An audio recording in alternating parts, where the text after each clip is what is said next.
Yes, you too. Thank you. You may all be seated. Record should reflect the jury has left the courtroom. Mr. Tillini, is the defendant prepared for courteous advisement? Sure. Okay. All right.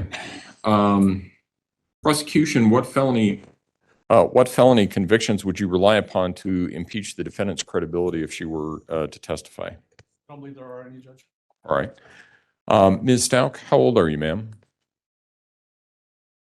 All right. And how much education have you had? Okay.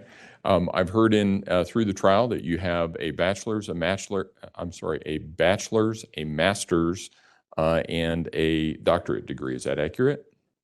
Okay. I'll turn that one on. I will. Just for this one, yeah. That is, it's either 3 or 4.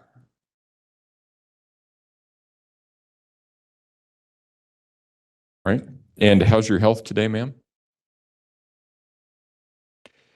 Are you now or have you been under the influence of any alcohol or drugs in the past 24 hours? Do you understand that you have a right not to testify? And that if you choose not to testify, then the jury can be instructed about that right and be told that the jury cannot infer your guilt from the fact that you remain silent, and it would still be the prosecution's burden to prove the elements of the case to the jury beyond a reasonable doubt. Do you understand, however, that you have a right to testify? Do you understand that if you want to testify, no one can prevent you from doing so? Do you also,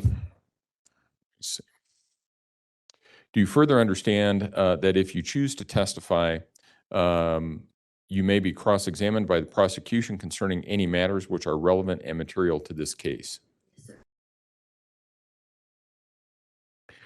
Do you also understand that juror questions may be submitted, but the same rules of law, evidence, and procedure that apply to juror question or that apply to lawyer questions will also apply to juror questions, and that improper juror questions will not be permitted. However, legally proper juror questions may be asked of you if you decide to testify.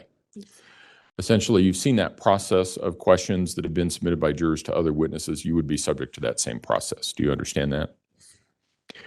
Do you understand that the decision to testify or not to testify is yours personally, and only you can make this decision? Do you further understand, even though your attorney may disagree with your decision, that the decision is entirely yours and yours alone? Yes. Do you fully understand this advisement? Yes, sir. Is there anything further you wish for me to explain to you concerning your right to testify or not testify? No, sir. All right. I've given you this advisement because it's required under the law before you make a decision regarding whether you choose to testify or not. I'm not going to ask you about that now. You're entitled to see all of the evidence that's been brought against you by the prosecution. So we need to finish with their case first, but I also understand that we may be getting towards the end of that either by the end of this week or maybe be the beginning of next week. So I want to give you some time to think about it. I want to give you some time to talk to your attorneys about it. There's a lot of evidence in this case. There are a lot of things that you may need to consider before you make that decision. At some point, however, I will ask you the ultimate question. What is your decision? You don't need to tell me now, but I want you to think about that because at some point I'm going to ask you that question. Okay? Sir. All right.